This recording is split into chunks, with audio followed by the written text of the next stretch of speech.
Halo semua, salam sejahtera Malaysia. Selamat datang ke channel Fels Lifestyle. Tuan-tuan dan bapak semua, satu lagi topik yang sangat menarik, satu lagi topik yang panas. Dan kali ini pula, sekali lagi nama Tun Dr. Mahathir Mohamad disebut. Dan ini adalah keputusan ataupun dari SPRM di mana dalam satu artikel dari mykmu.net bertajuk SPRM sedang teliti siasat Opkom. Mahathir mohon jangan melompat. Nah, saudara-saudara, sekali lagi, nama bekas Perdana Menteri dua kali yaitu Tun Dr. Mahathir Mohamad disebut di dalam artikel ini. Dalam artikel yang panas ini, dalam satu topik yang panas, Suruhanjaya Pencegahan Rasuah Malaysia, SPRM akan meneliti dakwaan isu Telekom Malaysia Berhad ataupun Telekom mengeluarkan surat untuk meminta kebenaran mengadakan rundingan terus dengan Opkom Sendirian Berhad ataupun Opkom bagi pembekalan kabel fiber optik yang bernilai RM214.2 juta. Ketua Pesuruhjaya SPRM, Tan Sri Azam Baki berkata, pihaknya akan menjalankan siasatan sekiranya ada aduan dan mempunyai asas di bawah kesalahan rasuah. Sekiranya terdapat maklumat dan aduan yang mempunyai asas di bawah kesalahan rasuah, maka SPRM mempunyai asas untuk jalankan siasatan. Katanya pada sidang akbar selepas merasmikan Mesyuarat Agung kali ketiga pemerhati rasuah Malaysia di Universiti Putra Malaysia pada Sabtu.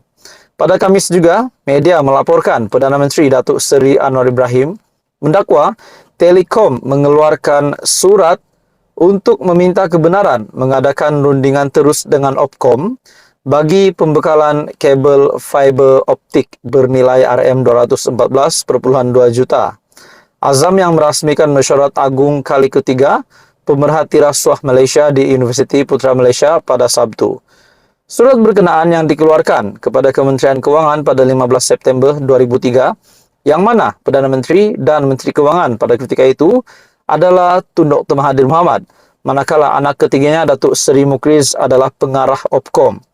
Menerusi pembelaan terhadap saman yang difailkan Mahathir, Perdana Menteri berkata, Telekom adalah syarikat berkaitan kerajaan ataupun GLC yang mana Menteri Kewangan diperbadankan MKD memegang satu saham khas yang memberikan MKD kuasa untuk menolak keputusan lembaga dan pemegang saham lain.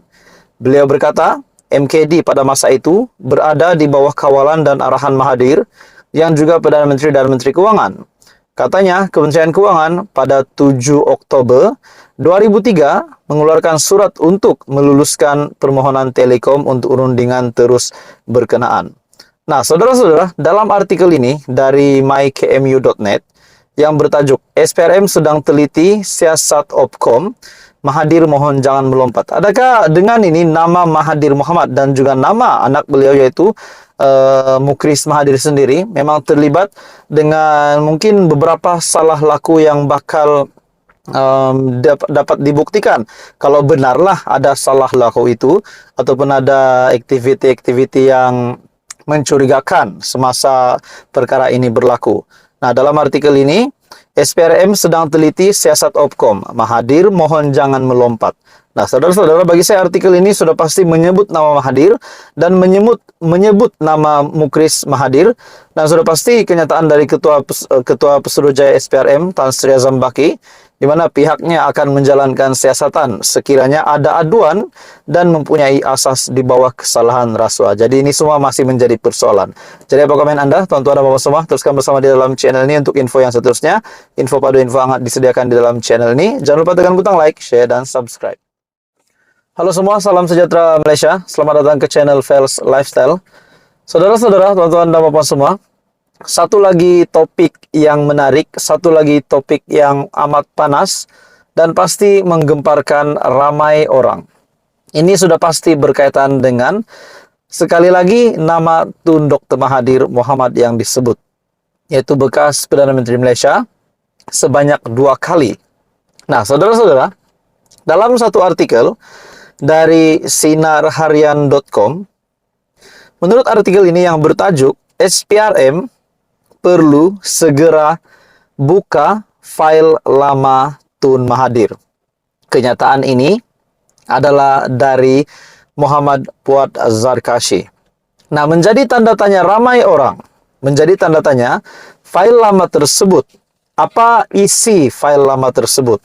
Nah, dalam artikel ini, Ahli Majelis Kerja Tertinggi ataupun MKT UMNO, Datuk Dr. Muhammad Fuad Zarkashi menggesa SPRM ataupun Suruhanjaya Pencegahan Rasuah Malaysia membuka semula fail lama milik bekas Perdana Menteri Tun Dr. Mahathir Mohamad dan anak-anaknya.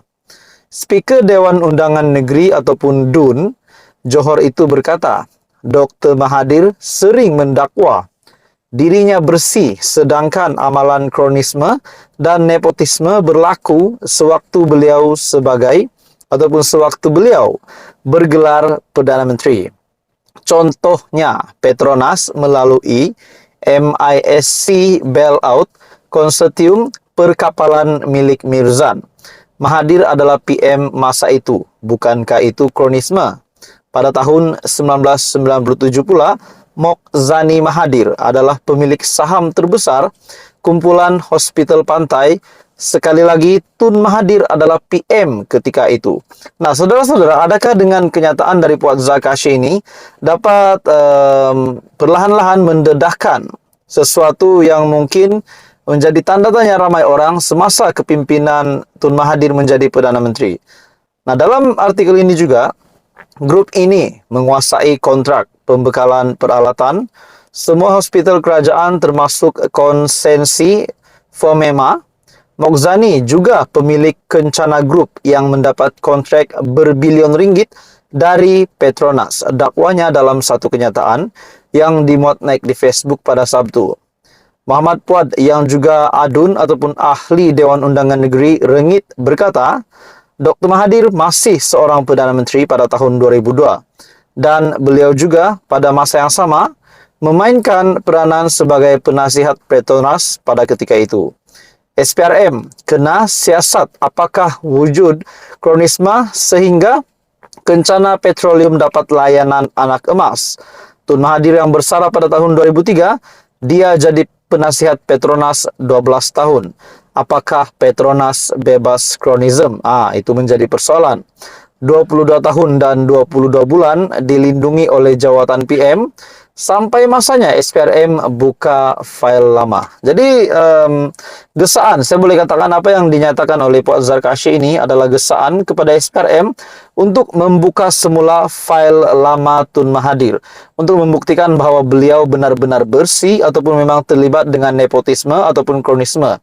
Dan ini adalah kenyataan dari Fuad Zarkashi. Jadi persoalan yang utama, kalau benar SPRM akan membuka file lama Tun Mahathir ataupun mana-mana penguat kuasa yang bertanggung jawab, yang berkuasa untuk membuka semula file lama Tun Mahathir, apakah pula yang bakal terjadi kepada Mahathir, kepada anak-anaknya yang terlibat di dalam artikel ini yang disebut berkaitan dengan Petronas dan grup Kencana sebentar tadi.